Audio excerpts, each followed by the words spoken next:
welcome to tonight's live episode of Conversations with Karen and Kat. I'm Karen Scott Green, And I'm Kat Hardrick. and we are joined tonight by State Representative Doreen Carter out of District 93, and also State Senator Tanya Anderson from Senate District 943 in Georgia. Mhm. Thank you, ladies, for joining us. Thank you. So we are so excited Absolutely. to talk to you because the Georgia legislature right now is in session, and we want to talk about what is going on under the Gold Dome. Yes. So, So who wants to take it first? I know there's some bills that we've been watching. So let's talk about one of the ones that I was particularly interested in being here in Georgia is that Senate Bill 333 and the House Bill 869, which is creating this city of Mulberry in Mhm. Gwinnett County. So can we talk about that a little bit? Like, what is that process normally? Absolutely. And the beautiful thing with having this conversation tonight about this city or cities in particular, is Senator Anderson and I both got our start in municipal government. So, Okay. yeah, so this is interesting. Our city's a little different than this one that they're about to create, but. So where do you want to start with that? Because How did it come about? And so, because I understand that it didn't, because generally it would come about like there would be some movement from that county delegation, and then it would move to the floor. Is that normally how it would happen? I think it really depends, right? So it could be initiated from the community, Okay. or if a community group, or I don't know if I've ever seen it initiated from like a county government. Have you, Senator Anderson, seen that initiated from like the local government? Mostly it is. There are interests, whether there are groups or individuals, who choose to say, "Hey, we want to be a city." We've seen it so many times in our current county, where folks want to choose and cherry pick the areas that are more prominent Mhm. to create a city, as if services weren't good enough. There are many reasons, or I shouldn't say reasons, maybe excuses for wanting to form a city. But this city in particular, I understand, has Because before you get started, before you go in it, I don't mean to cut you off, but please tell our listeners like a little backstory, like what is the bill that we're actually speaking about? Because we do have listeners that are not informed. So if you could just back up just a little bit, tell everybody what the bill is, and then go from there, please. so as Miss Karen Green mentioned, there are two avenues for this current bill to create the city of Mulberry. Mulberry. Okay. No. I know Mulberry. I'm choosing my words very Okay. carefully. Okay. Mulberry, and I understand that this bill came about from a particular interest, as I said, whether it was a group or a particular individual. But I know that Gwinnett County has changed and is continually changing, just as the state of Georgia is.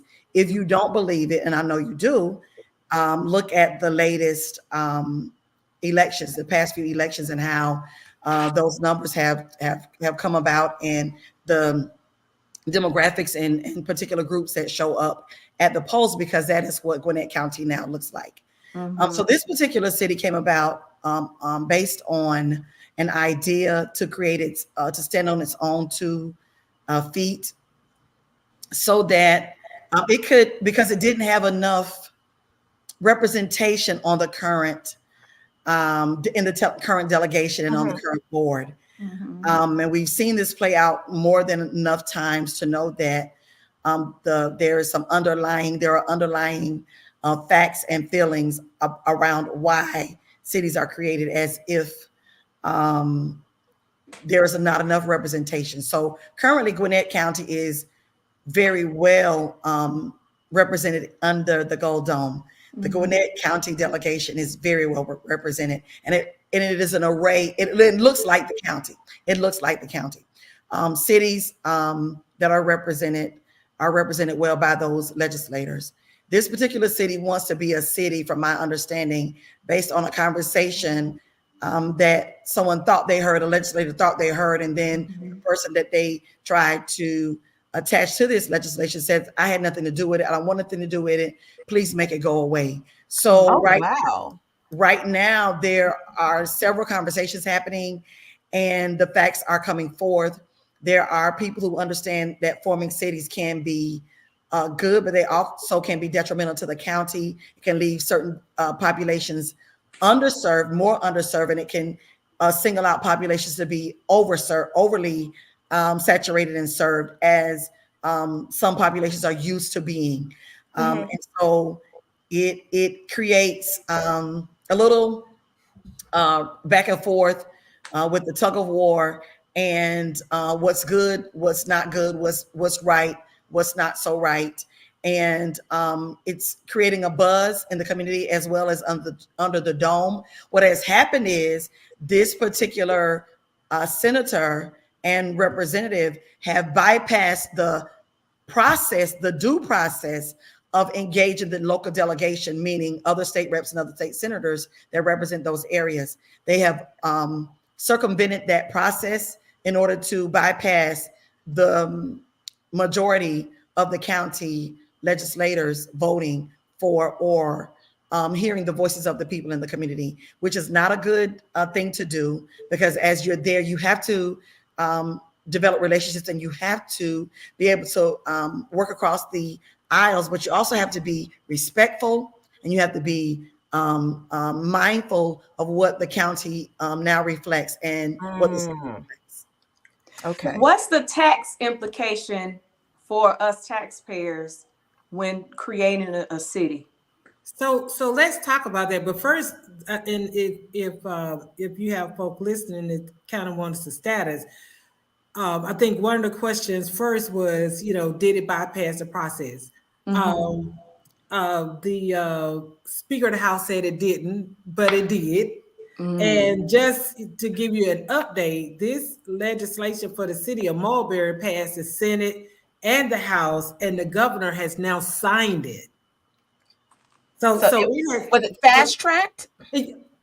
Absolutely. Because I was about to say, doesn't it take a little longer for something to get passed? Yeah, because we're in a biennial. So normally cities, traditionally, I'll put it like, since I've been in the legislature, you introduce the legislation in one session, then you work on it, and then you come back to the next session. But it was introduced in January.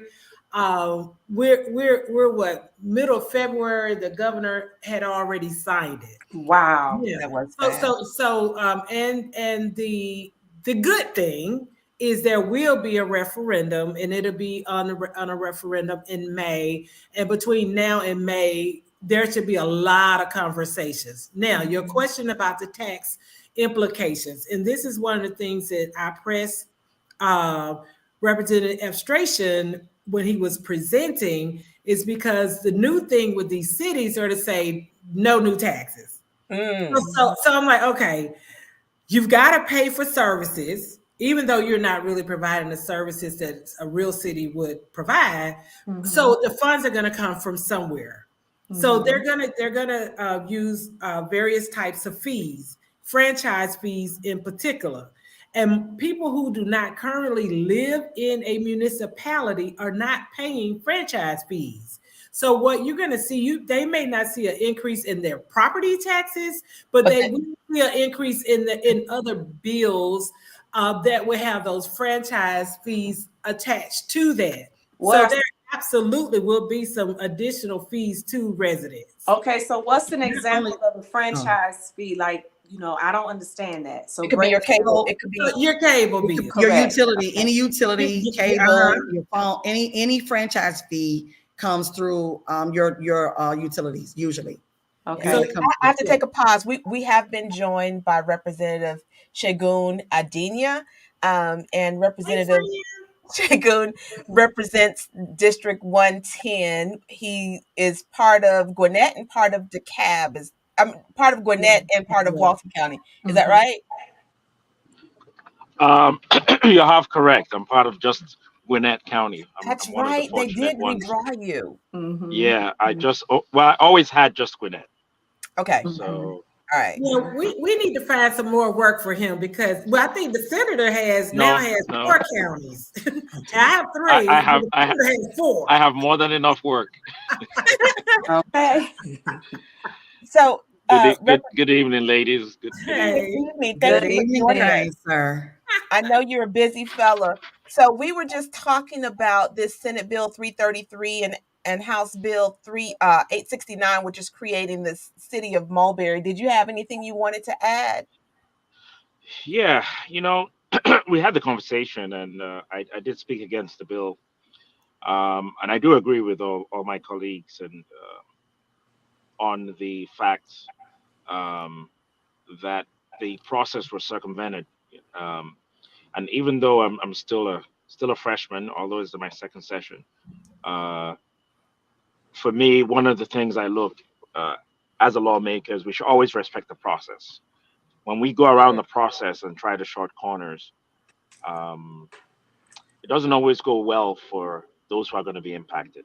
Okay. One of the things I did was speak to the mayors in my district. I have Snellville, Grayson, Loganville. I hadn't talked to Loganville mayor, but the other mayors weren't really in support of it. And of course our county officials, including the county commissioner of District 4, um, who Holcomb, who also was against the formation of this city. And in the when Representative Estration, Majority Leader, had spoken on the bill, uh, he did say that the county commissioner doesn't reside in the city, but we tend to forget that city is being formed out of his district, so he Ah, is knowledgeable of the citizens' needs in that city, okay. or sorry, in that district. Mm-hmm. So he does have a say so in the conversation, and he made it very clear by sponsoring a resolution which all the commissioners signed and adopted, county commissioners. So they represent the voice of the people because he was elected. So mm, who's He didn't pushing just this then? Mm-hmm. And why? yeah, well, great question. The inquiring minds like office us is the want to know first place too. to look. Inquiring minds like us want to know too. But I We can think hear you. where it is right now, there's a referendum, and I think more conversation needs to come out, and people need to know what's really is gonna how they're gonna be impacted. Okay. Uh, they might say no new taxes, but as Representative Carter had mentioned, there are also fee implications on services, and Mm-hmm. that's what people don't realize. I mean, this is um, this is And it- really not representing the people's interest. okay. And And that If may let I me hit may, their if pocketbook. if That may hit their pocketbook if, on a if day-to-day basis. right. Let me Yes. ask you a and question. it will, if I may interject really quick, Karen, if what happens is the franchise fees may be their first roll of increase, Mm-hmm. but you Mm-hmm. cannot survive in a city without some type of taxes. You Mm-hmm. just cannot. It does not work that way. You can't have a city full of one type of housing that doesn't pay taxes, and then you have a city. You just can't. You can't. It's going to happen eventually. Right. So you can introduce it as it's not going to increase the taxes, but I can promise you we've seen it time and time and time again, as many times as folks have asked for cities and they've said, oh, we're not going to do it. It happens because you cannot survive without it. Again, started in local government. It happens. Let me ask you Yeah. this. Is there an example of a city that went through what they're considering now that you can use an example of how it impacted us? Is there a city that had already gone through this process that you ladies know of, or you two representatives should go on? So Well, go one ahead. thing I'll say is when they're presenting, well, there's only been one city since I've been elected that proposed to not have any new taxes. Mm-hmm. And they actually this year actually did levy, and it was under 1 meal, but 0 to point zero is still an increase. That's But right. the other thing is well, backing up. So the city in particular that I'm thinking about, number one, a lot of residents had no idea that they were They were a being city. incorporated into a city. The other thing that if you're not paying attention, there are services that the county offers that we pay for in our property taxes, Mm-hmm. right?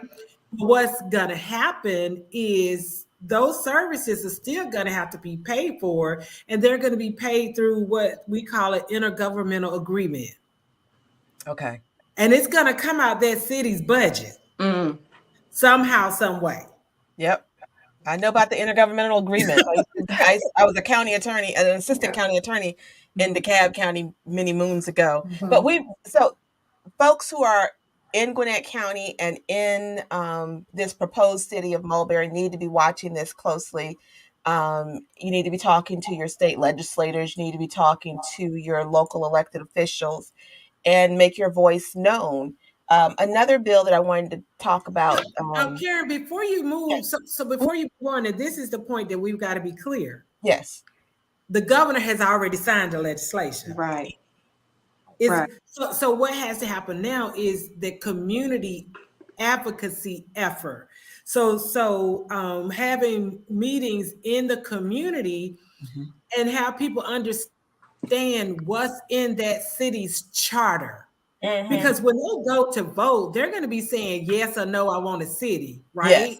And some people may want that, but they don't, if they haven't delved into that charter, they don't know how it's going to be governed. So we need to make sure that the churches in those areas, any community groups, that there are community conversations. Yes, talk to your elected officials, but the vote is done from an elected standpoint. Now it is in the hands of the people, and you want to make sure that Well, they not so need to. much fighting against it, but Yeah. making sure that they have good information. Yes. So talking to your elected officials also is about getting into the details. Let's get into the weeds now. Okay, now you've created the body that that this city can be created. Let's get Yeah, into the weeds. What is it, how if this is going to happen, how is this going to impact my bottom line? What is this going to mean to me as a household? What economic impact is this city, this newly created city, if it's created,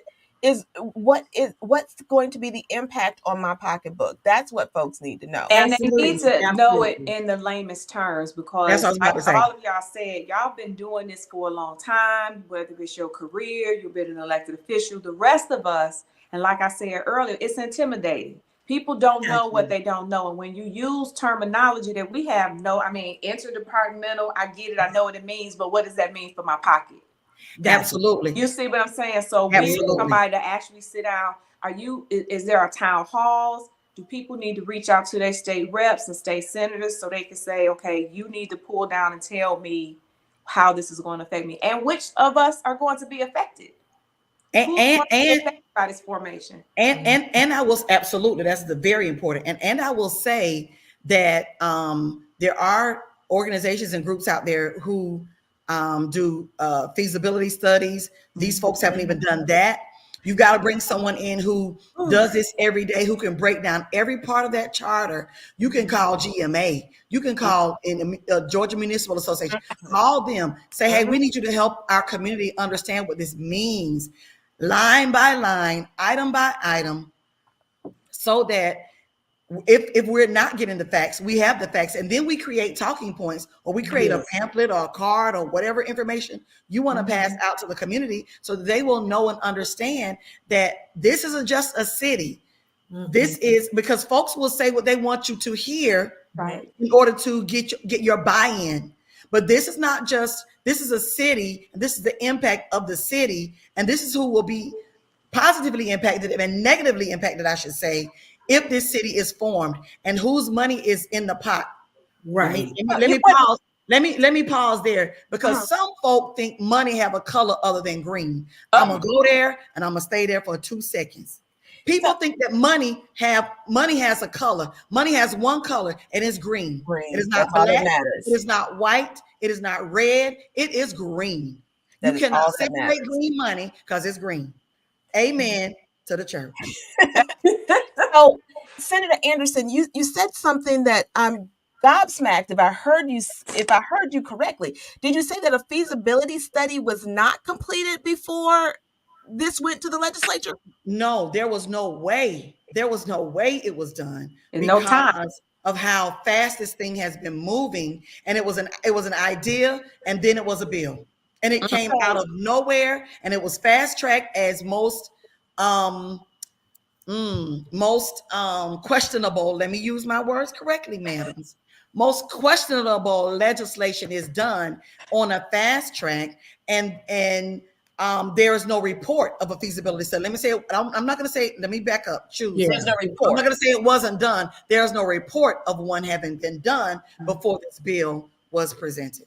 Mm. And for our listeners who may not understand what a feasibility study is, when an organization or a group is looking to incorporate a city, they would employ a firm to do a feasibility study. They would look at whether or not there is a tax base that can support a city, how much they would be able to raise in taxes, The like what a population, yes, if there's revenue, if there's business revenue in there, if they would be correct. able to, create revenue from businesses, from property taxes, and what services they could support based upon proposed income coming into that city. So the fact that one of those wasn't done, or that if it Well, was done, it wasn't shared with the legislature, I'm I'm Well, okay, so I just looked it up to confused. make sure. So there is Okay, a feasibility okay, study okay, and it's dated December 2023. Now, okay. but making Senator Anderson's point, there is no way they got a feasibility study in December of 2023 and presented it to the community and have a piece of legislation drawn up the first day of session. The first day. So Got I you. tell mean, people what how I'm long. And saying? you said it normally takes 2 sessions. Well, That yeah. is that So you that need is So time. so the let two me add sessions some is context. the vetted process, is the proper um, track for that type of legislation. And the feasibility study being done, who did it? Like who is the organization? Who's the corporation? Like do they do that? I mean, are I don't they? know. It's the name of the I'm company not. is KB Advisory Group. I have no idea who they Yeah, are. so it My was my it point. was a My private point. So I'm, it I'm was a not private. asking you. I wasn't asking for an answer, but I was just saying you got to think about who, Yeah. who who this is, the background and everything. I'm sorry, Representative Adiene. Go ahead. And Go ahead. Representative Shagun, did you have something Yeah, no, I to? just wanted to add. Trump administration shared a feasibility study to the delegation. Okay, This was like right before um, when we were informed. So it okay, was privately done, and the position was there were a few town hall meetings done in the community, and based on that, they worked with this private company to do a feasibility study. Um, but we do have to remember the county wasn't informed. Mm. Um, I don't know if the county officials were informed, but ultimately it impacts everyone. So even the county did not even have time to do their own feasibility study because we do have to remember the county supports 16 cities. And if they have to Mhm. support services with 17 other cities, it should be done with their strategic growth plan, mhm, which the strategic growth plan, again, was set for 16 cities, not 17. So that is one mm, of the primary reasons why the county is not in support because they okay, have not been given the adequate time to have an independent feasibility study done, not just a private one, because a private can be biased. skewed, yeah, Exactly. Mhm. Yes. okay, okay, So that's my point. I should not have said there wasn't one. There was not a inclusive one or thorough, or who are these One that folks allowed that are you doing time it? to actually adequately Right, inspect, ask questions, thoroughly vet right, it? Yes, right. Okay. it takes at least a minimum of 6 to 9 months minimum, Okay. minimum. Okay. So let me add that to say, because I've done it before, I know the process. I was speaking very Mhm. very fast to try to get the point out, but it was there. Who are these folks who are doing this study? Okay. And of course, as Representative Adiene said, it could be biased. It could be anybody. Okay. So, and now that I think we've got a good understanding of that. I did want to ask about SB 233, the Georgia Promise Scholarship, which is providing school vouchers for kids to attend private school. This girl I, always be in my I want head. to do This this is right why, here. look, people don't believe we Nobody's unscripted, but talking we be about on the it. same page. We're not I supposed to want to talk go about right it. into No, no, no. everything. I just meant like, so this is, I mean, for me, this is a sense of pride, right? So the legislation, when it came through the House last year, we were able to defeat it on the House floor. And I have to Okay. say, I'm really proud because I led the group that advocated against this bill. So we were happy, excited that, the Democrats with a few Republicans were able to defeat it. I was saying just kind of teasing because it has not come up. I serve on the education committee, but I That's mean, not, but It hasn't come up on your they side, but it did have has a, come up on the Senate side. so it has to come back to the House floor Okay. because it was defeated on the floor, Okay. right? So what they did was, if a bill is defeated, they can ask for a reconsideration. And because we are in a 2-year legislative cycle, it Mhm. was it was the last day of session last year, which means it kept it alive. Okay. With that in mind, if they do not amend the legislation, they could still bring it up this year on the last day of session, right? So they could bring Revive it it. up anytime. But from my understanding, they still do not have enough votes. Okay. There's some consideration around amending it. They haven't quite said what, but just kind of a quick and dirty overview. The way the bill is currently written, it would first and foremost, to qualify, you would have to be in the designated area that I think is the lowest 5% school district. So you would have to first of all live in a district that qualifies for the scholarship. Okay. That's Okay. first. And what we were able to look at, we took a map of the areas that qualify and the areas that they have private schools, and the areas that There's a qualified didn't mismatch. have private schools. Okay, and then the few that did have a private school, the tuition was well over $10,000. So that's just one Yeah. part. The other piece of this legislation that made no sense to me as a business person and an accountant said that the entity only had to be in business 1 year. So no proven track records. See, Oh my goodness. that's insane. So I'm like, okay, I'm saying like y'all make it make sense. Let's just keep it simple. You want to take money from a proven system and put it in something that you can't prove that Oh, they could survive, because number one, if they've only been in business a year, they haven't even closed their books and they yeah. have not had an audit. Oh We You don't wow. got even nonprofits that when they fill out for grants, they got to show 3 to 5 years of productivity and so forth. You mean to tell me these people have less a year and they get money They by need, they need to make go that open up a make school. sense? They just right. need to And go so open a yes. school. And so those are just basic things. The other thing that kept harping on that, no, we're not taking any money out of the education budget. It's an appropriation. Oh, okay. Let's talk numbers, right? Is appropriated if the funds are available. But this legislation says once your child is in this program, They they gotta can have stay fun. in it Yep. throughout, right? So now you giving false hope to parents because God forbid we go into another recession and the funds are not available. And now this parent has their child in this school depending on this money and then it isn't there. I mean, those are just to me just basic things. And so you're gonna take instead of let's come together. Let's talk about where the gaps are in our public schools and our local education, and then why not fund those and fulfill those needs? But no, every year I've been in session, been elected, we've had some type of legislation that's come through the education committee that would drain public education funds. I don't care how you try to twist it. That's exactly where it is.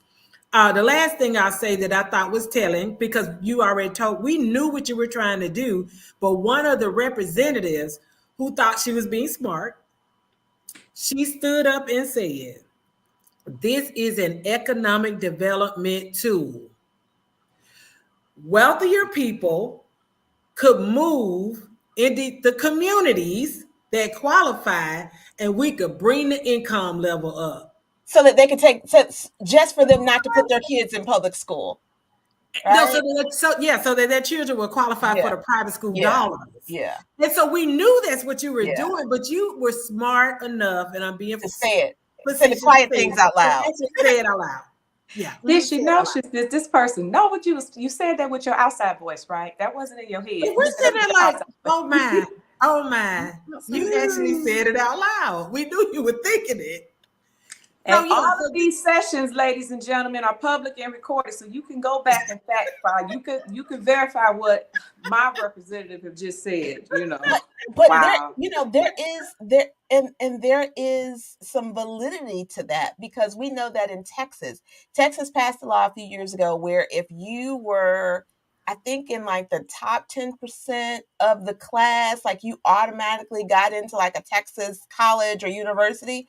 So what parents who had the ability to move, they were moving into Black and brown communities where the educational system, where the schools were underperforming. And so they moved into these schools so that their kids could be at the top of those classes. Oh my. Yeah. And it may have been less than the top 10%. Whatever it was, it actually caused people to move so that their kids could get free rides to school. Right. But that's insane. And so here's the other thing that's crazy. Like, okay, SB 233 is dead. It may come back, it may not. Okay. But we also have, legislation, and actually a piece of legislation in particular that I'm carrying is HB 484, which is current law that allows retired teachers to come back into the classroom to fill areas where there's the highest need.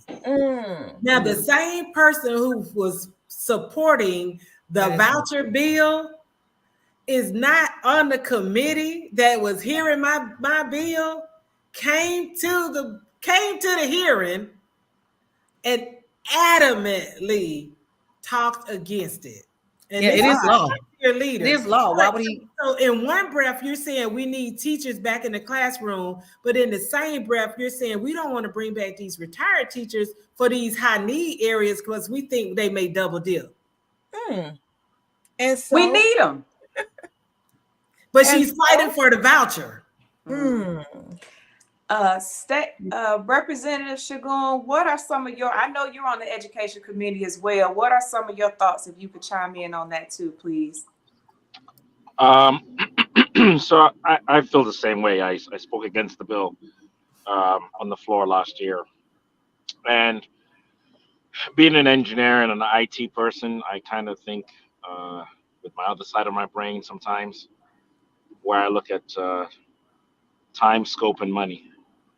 And, one of the big things is we have a proven track record out there. There are people that have actually implemented it. Arizona, I believe their voucher was $5,500. In Indiana was $7,000.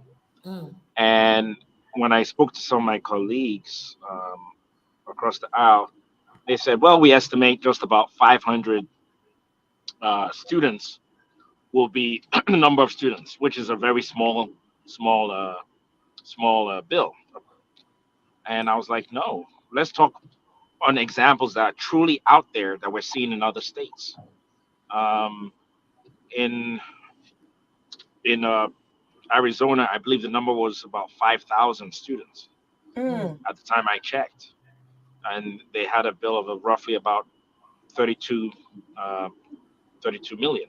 Mm. It was higher in Indiana, and they were even though it was 55, it was 7,000. I think theirs was about 42 million.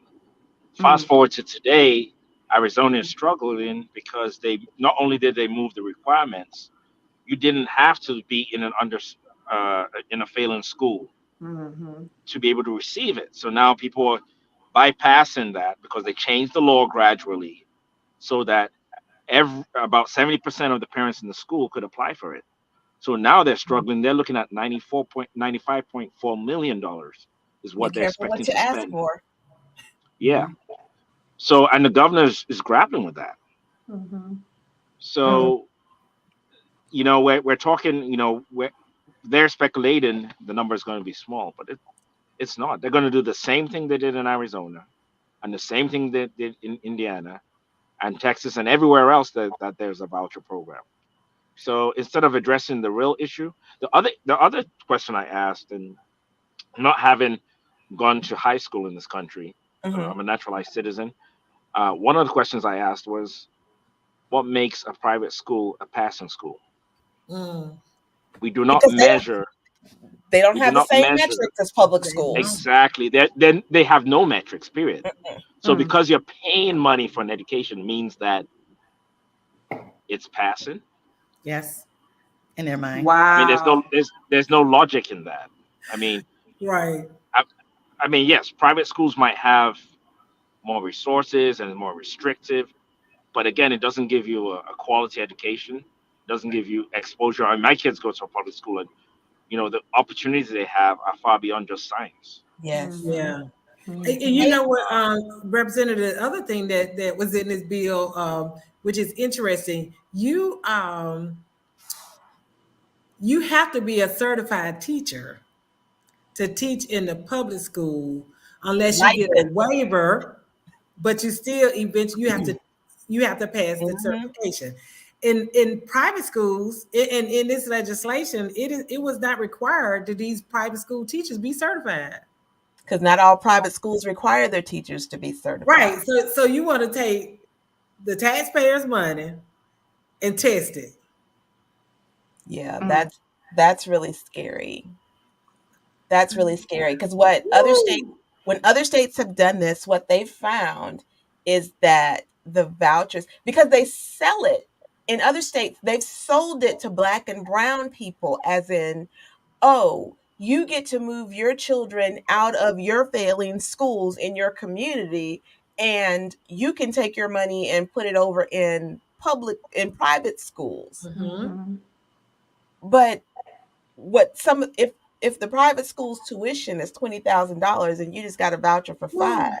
how you Woo! coming up with the 15? Right. And then Facts. something else you guys have said this, you've said it and representatives have said it, using their language, failing schools. Yes. In the state of Georgia, the CCRPI, the index that use to determine whether Hmm. a school is passing or failing, the majority of that index is not driven by academics.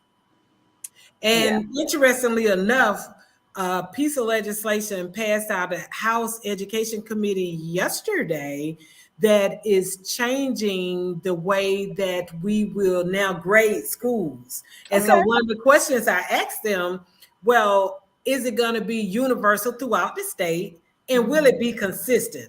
Because every few years they change the parameters around what went into that index for the Hmm. CCRPI.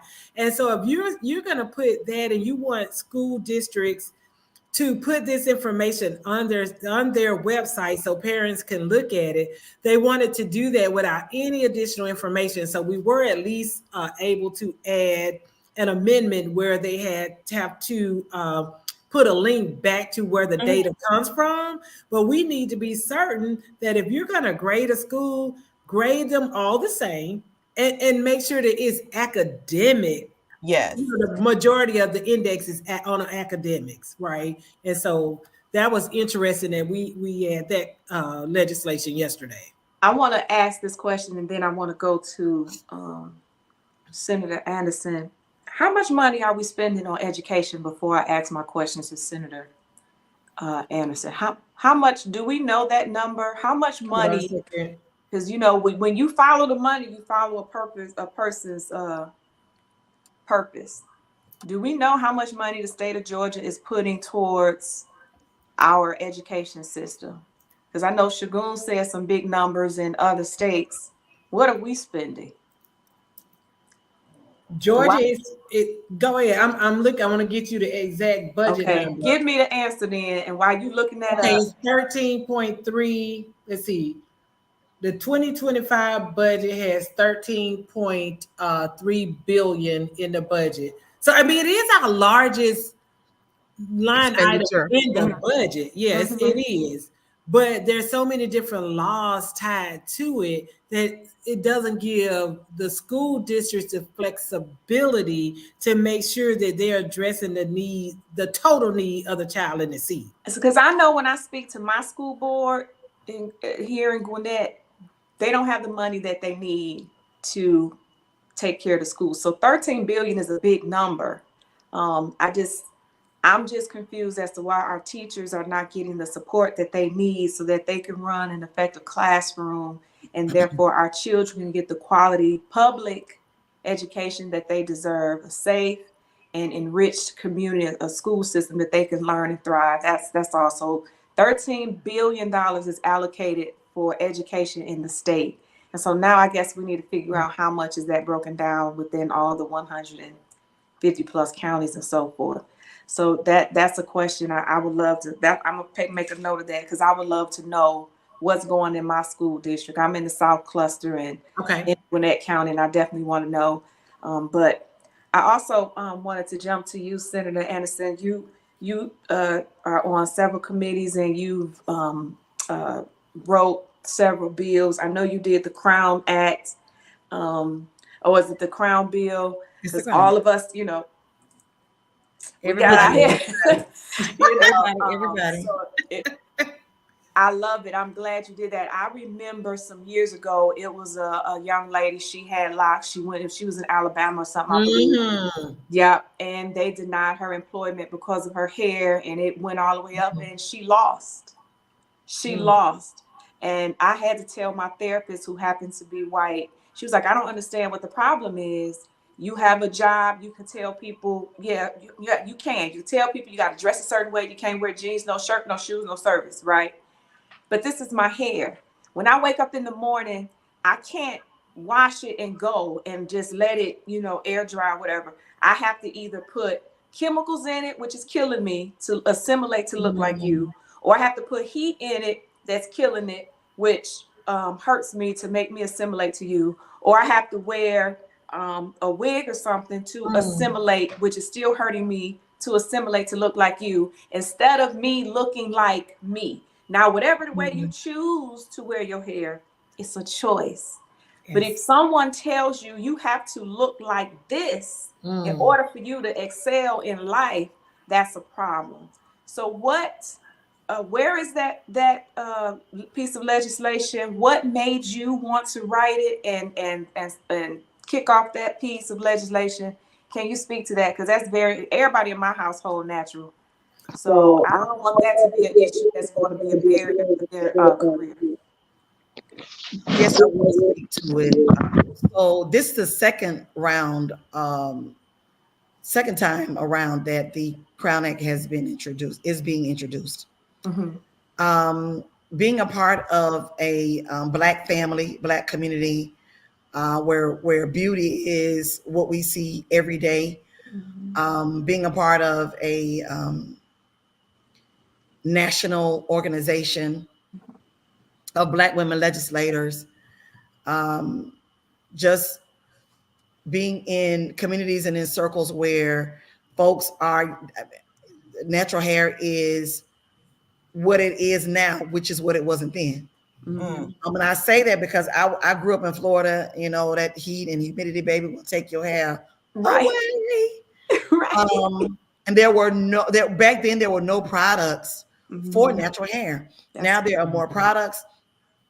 There are more supporters of it. And so this mhm. crown that came from Miss Ajua, who found the Crown Act Coalition and Dove and all those other companies who came along and said, hey, you know what?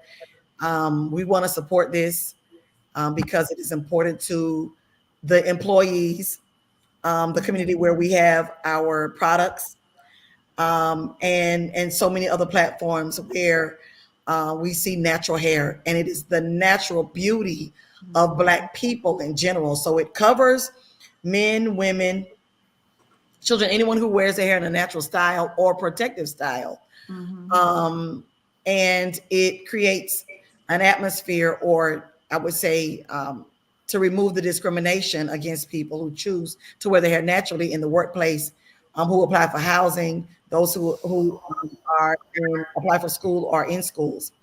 The issue is that for the young lady, and I did a lot of research on this, the young lady in Alabama, when there are no state laws, Mm.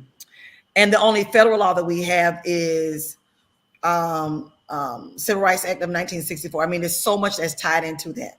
Mm-hmm. Mhm. And when she gets to the top, the EEOC and all those folks can kind of push this through and help and try to defend. But when she got to the federal level, the courts, laws are created with loopholes for people who don't know that. Mm. Some are intentional, some are unintentional. Well, because the Supreme Court has not defined race, that is where she lost her case. Mm. Unfortunately, that is where she lost her case. There is no definition. So when you see bills that are underlined and they say race means, or culture means, or city means, it is there because there are no definitions in the law to address a particular issue. So Mm. this Crown Act is important to me because I am culturally, beautifully, and boldly Black. Okay. And so are my people. Not saying that any other race is not important, but that is my priority. And I think it is time out for us to be told, as we have been in the past, what beauty is, how beauty is should be defined. Mhm. Because at this point, we were told for so long that it is not beautiful to have big lips or big hips. And I promise you today that everywhere you go, somebody is trying to buy more Botox, buy more hips, buy lips. They're buying everything that we have. And at the end of the day, why do that when you've told me for so many years that this Yeah. wasn't beautiful? Now you recognize that it is, and that And we're not, getting cancer to try to and be that, dark. Oh Lord. right. I'm And sorry, did to I say that out loud? No, no, absolutely, no, you're fine. But to enhance that beauty, you only gave us one shade of makeup. You only gave us one shade of lipstick. You only gave what you thought you were trying to define beauty and to transform a people's mindset when that's been done and it hasn't worked. And so we are here to say, no, this is where we are. We're drawing the line, and our hair does not define our intelligence. It does not define our identity. It does not define where we should live. It does not define where we should work. It defines who we are, and that's why the bill says the natural. Creating a C stands for creating, R respectful, O open, W world, the N is for natural hair. You're Mhm. creating a respectful and open world for natural hair. That Yeah. is what this is about, expanding our beauty broadly and boldly. And so when you say to someone that, well, I don't want to hire you, or you look because of your hair, you've already created you have an unconscious bias. You've already created an uncomfortable space. And for Black women in particular, we are the ones who have to consistently every day say, okay, how should I wear my hair? I have an interview Mm. today. I have an interview today. How should I wear my hair? I have to present today. How should I wear my hair? We're constantly trying to decide how we should look to fit into this mold that we've been taught. and told for so long, and now we know that um, it was a lie, and it still is a lie, that we have to look a certain way in order to be accepted. We have to look a certain way in order to be appreciated. We have to look a certain way, and that means that we can't really be who we are. We are better when we are our authentic selves. When we are authentically who God made us, That's we're right. better. We perform better. We respond better. Absolutely. You try to confine us, then you get someone else that you want to now label as bitter, angry, not so pleasant, not so, because you're restricting me in so many areas and in so many ways. Now I'm having to can't even wear a cute African wrap on my hair because now I'm being labeled. Right. So I'm either too black or I'm not black enough. And guess what? It stops here with the Crown Act. I know that's right. Thank you. Thank you. And Thank you.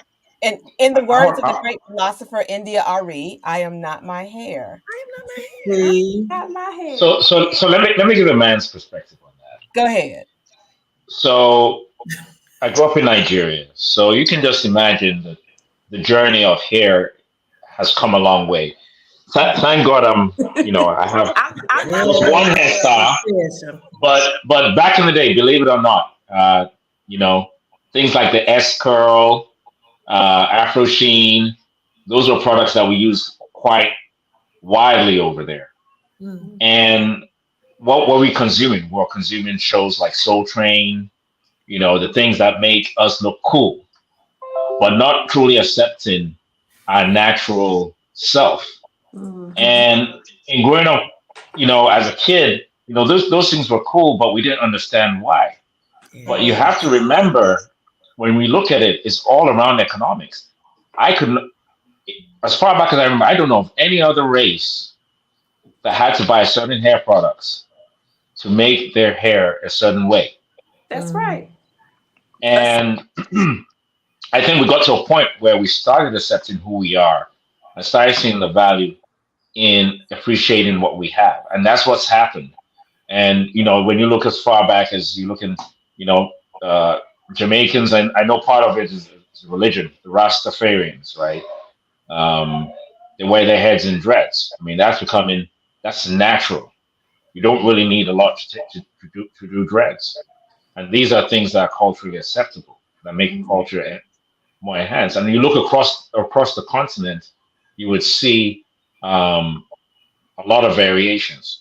So I was happy for the Crown Act, and I think that's something that should be. Um, there might be states with a fewer black population. I mean, let's make it a federal law. So every state, Man. every person has a right to wear their hair as far the way they need to wear it, and it's culturally acceptable. And I've said this. I appreciate that, Representative Adiene. I've said that. And federally, it has gone through the U.S. House of Representatives. It gets to the Senate, and it stops. This bill has gone through committee and had a hearing 2 years ago. Now it's back, and the chair is saying, "Oh, I don't know. I'm afraid. I'm scared of this. I don't." And I'm saying, and I said to him, like, if you, I'm not sure, why this scares you. Of course, Black communities may scare you, which is why you created highways and interstates driving them right in the middle of right. strength and power. So maybe this defines me as powerful to you, and I am, whether I wear my hair naturally or not. Whether I wear a protective style or not, it could be locks, braids, twists, crochet. It can be whatever it needs to be that makes me comfortable with how I identify myself. This bill started in California, and of course, California is a strong Democrat state. Well, so is New York and New Jersey, and even when they said Colorado adopted it, then it comes to the South, and Texas adopted it. Well, we found a loophole in Texas Crown Act. It does not do anything. It is stale. But when you go to Louisiana, it has some teeth, and so we are saying, well, now we're looking at a Republican state for you to be, now I got to create a space for you to feel okay about this bill, about me being Black is really what it is. You're afraid of me being Black.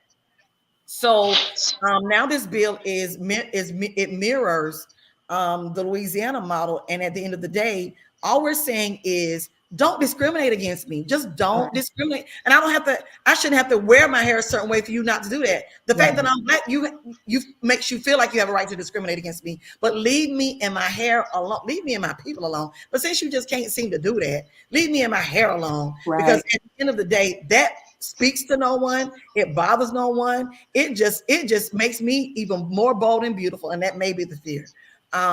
So he, as of Friday, I mean, I'm sorry, as of yesterday, promised to give me a hearing. And I'll tell Mhm. you right now, behind me is Home Depot. Behind me is Dow Chemical Company. Behind Mhm. me is J.C. Penney. Behind me, there are corporations who say we support the crown. Like better yet, we have Black affinity groups who we support in ways that corporations should. But we want to make everyone feel accepted because we know the diversity and inclusiveness of our country is where we need to be, and it's changing. Yeah. And that's the fear. Right. The fear is that they are no longer the majority. The fear is Yeah. they are no longer the majority, and it's coming to an end very soon. Which is why the maps got drawn the way they got drawn. Which is why the Crown Act and other bills who other bills that profit communities of color they're fearful of. So this has traction. Sororities, fraternities, everyone they're behind it. And so I've already sent the word out to send emails, make phone calls, show up at the hearing. Let's show up in numbers with our advocacy groups and our tools to make sure that this bill gets out of the committee, it gets to rules, it gets on the floor, and it gets to the House to get voted on. When I is your love next that, and I love meeting that you're so passionate. we can come there? So he's gonna do it next week. He didn't give me a date, and then that's Okay. that's I shouldn't say the fear, but that is the I have my emails ready to go so that when he says on Tuesday that the hearing is Wednesday, it's rolling out. And Okay. we're texting and we're sending messages and we're putting it on social media to tell folks to get ready and show up. We've had conversations already. Just had one last night with the Home Depot team, and they're ready to go. So we are going to make sure that everyone knows about it. But just be on the lookout for next week. We'll send a quick text. We'll send an email so we can blast it and make sure that folks show up. I'm gonna Thank you. share. I'm gonna share one quick story. My one of my jobs. Y'all know I had many. Well, some of the listeners know I've had many. I literally wore my hair in two strands, and I was I'm in finance. I was a treasury analyst. My director, who was going to school for theology, came up to me and said, "What on earth would make you wear your hair like that?" Mm. And I said, "Are you mad, Mr. Comeover? Because he had them little 4 strands." And I was lit like I could have filed my sister attorney. I feel like I could have filed something like that. You can't come up to me.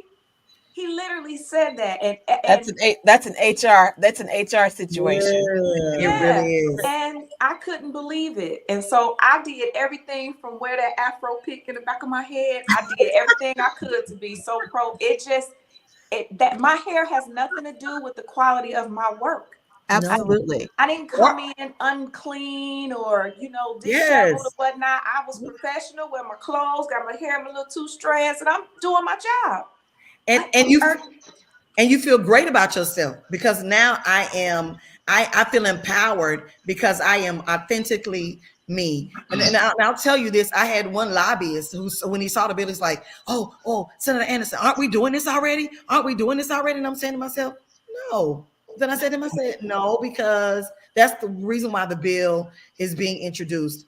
The sad Because part it's is not separate. you don't want to be called the R word, which my wonderful sister, Senator Merritt, will do in a hot, hot second.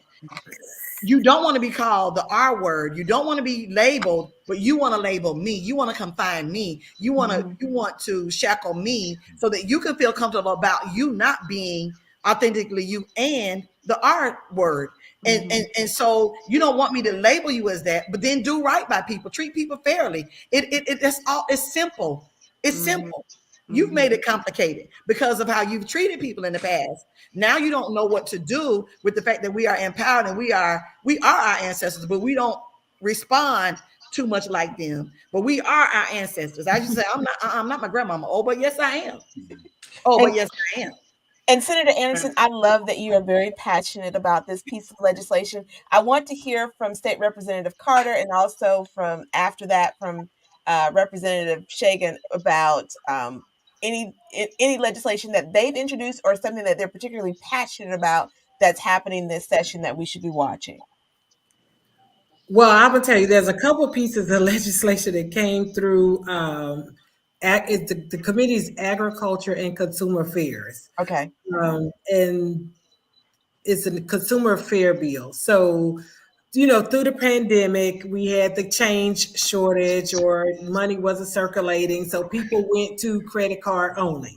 Mhm. Well, there's a piece of legislation that passed out of committee that will find its way to the floor that will restrict businesses from being, well, he did clarify retail businesses from being credit card only.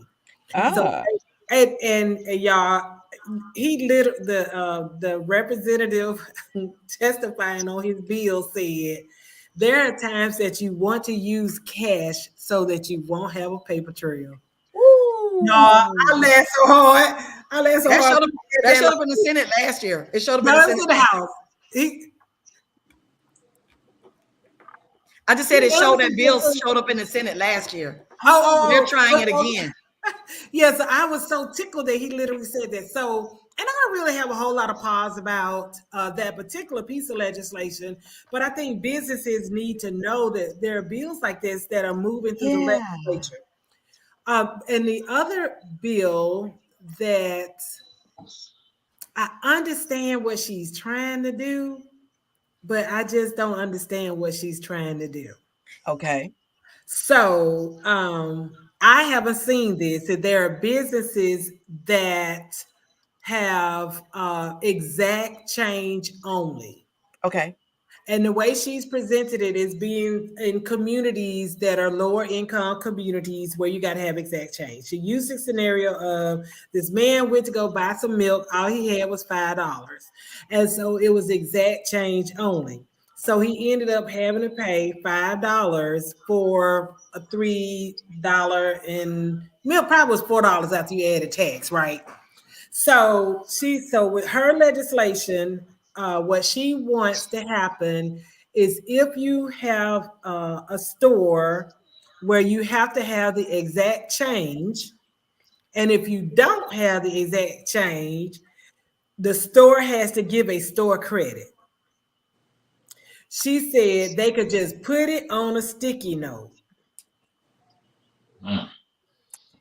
Are people saying this stuff with their outside voice, or y'all just make I like? for real. Wait, did you say earlier that you could go back and watch these for yourself and you can Yes. fact Yep. check what I just said? And I'm thinking, okay, the We don't account, need this yeah.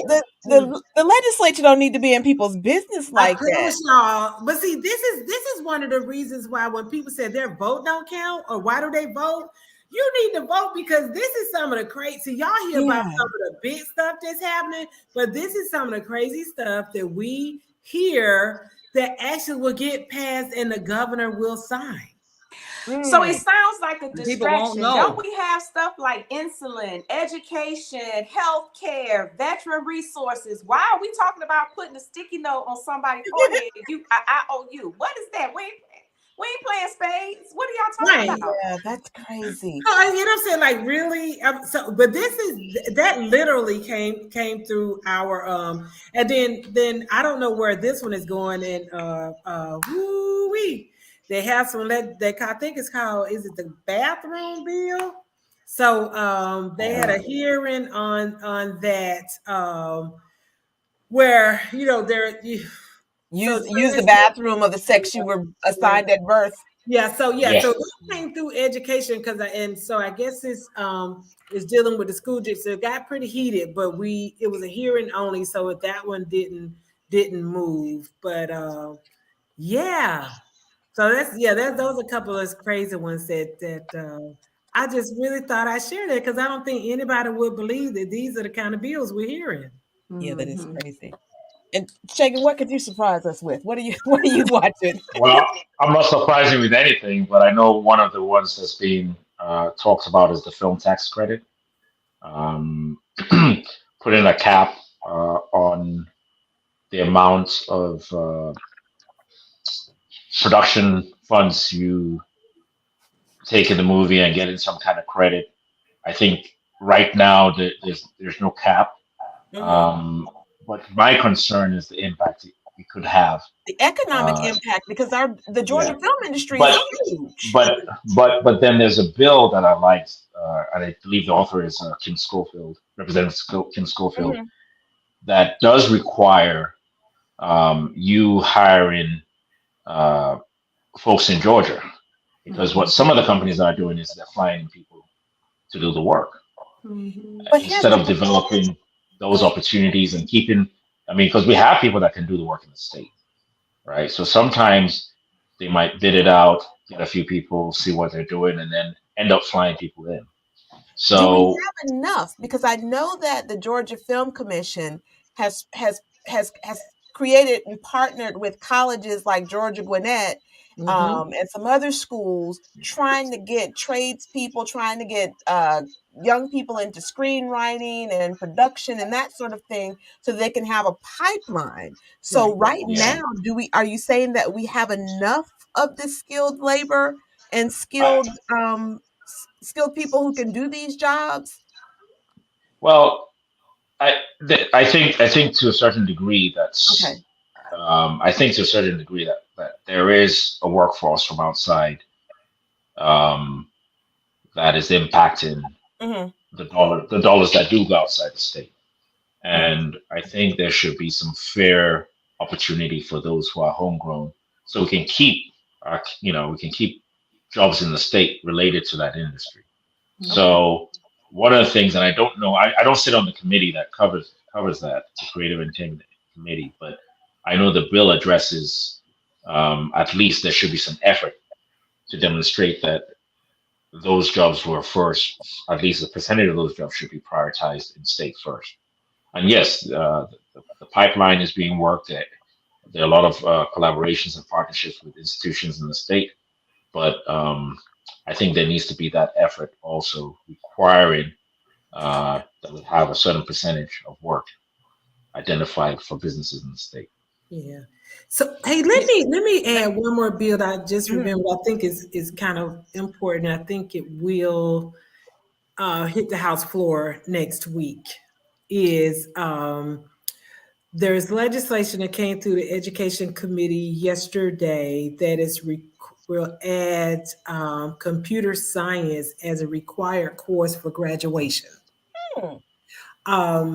Not that I have an issue with that. Where we Right. Okay. do have some pause is because it was the legislation was supposed to go into effect, I think 2017, 2018. And there's some previous legislation that will require all schools to offer computer science starting next year. Love Okay. that. Mhm. So my concern was, you don't want kids to get caught up in not being able to graduate because they didn't pass the required computer science class. So we were able to amend the legislation to extend where, I think it was 2023, 2024. The students who will be in the ninth grade, Coming in in yeah, in the so fall. 3 years from now, when it kicks in, those students will be 3 years forward. They'll be freshmen, which Gotcha. will give this new law time for the schools to first and foremost hire teachers Hmm. Hmm. to teach computer science. Get the resources. Yeah, and then build the resources up, and then the ninth graders, 3 years from now, in 4 years, they will be graduating. So that was kind of the compromise that will, at least before you require them to have a computer science for them to graduate, is that you at least give Georgia time to staff up and prepare the students, because we saw laws some years ago that adversely affect the students from graduating. Then we had to come back and change that law and give those children, real young people, real diplomas. So that was, I believe computer science good. We that's the new world we're living in, but we just didn't want to put the students in a situation before Georgia was ready. Mhm. Because in Georgia, we know that we have that pipeline to prison, and so we don't want to promote that. So that bill is will probably pass the House, and if it makes it to the Senate, I could very well see it and it become law, which is a good thing. Yeah, I know. I know we've been on here for a while, and I don't want to stay on too long. And I know people are going to have to find out who their local representatives are. So make sure you go to my voter page, mvp.sos.ga.gov, so you can find out who your state representative is, and state senator, your commissioners, your school board, your mayor, council. Please, please, please get involved, because these hardworking individuals cannot do it without us. They are our, I like to say, employees, because they're fighting for us. We sent them there to do work for us, and they need to know what you need them to do. So they're advocating, they're fighting these bills. You need to be in the room and know what's going on. I know I still want to know a lot about healthcare, insulin. I want to know about the unions. What are we doing for our workers? I know I'm from Detroit, and I know all about, the labor force, Chrysler, and all this other good stuff. So those are some things that I would love to hear more about. I know we probably have to bring y'all back on and let people know more about what's going on under the dome, and what your plans are for town halls, and how to keep people up to date with how they can follow you and support you, and come down to the Capitol and sit there with all of us in the top audience and saying, yes, we want this bill passed. So with that, I'll pass it over to Karen, because I know I can talk a lot, and I know we got to wrap it up. We've been on this thing for an hour. We can stay on here all night, because this Yeah. is good information. Well, I be I trying to do bring her in. I do have one bill I just want to quickly throw out there Yes. that passed the House and is coming over to the Senate. Yeah. Our state bread is cornbread. Oh, yeah, I heard about that. You heard about What's that that? one? Yes. Our state bread is cornbread. Oh, Whose bill is stop. that? Oh It was yeah. Whose is between that? cornbread and biscuit, and they said Whose cornbread. bill is that? Is Uh, it really a I, bill? yeah, yeah, it passed Yes. the floor. Yes. Who Yes. did that? Yeah. Oh man, Okay, I so now you know the state berry is blueberry. Mhm. We changed the flower. All this came through economic development. Like really, Mm-hmm. we changed the flower. We changed. We see so many different things, honey. Oh, Just listen, we can have a cornbread contest in the community. yes. Girl, we better find out what we doing with this small business development. I know y'all are, and veterans. I don't And care and about no and cornbread. healthcare and Right. healthcare. So And my I husband A said super hot hot water water cornbread. cornbread. You want to fry it on top of the stove or bake it in the oven? Oh, Oh oh, Lord. right. I'm sorry, guys. I'm gonna need some buttermilk in my that's cornbread. the only way. I'm He just said, saying, if we're doing it, let's talk about. Let's have some more discussion. I'm just kidding. I'm kidding.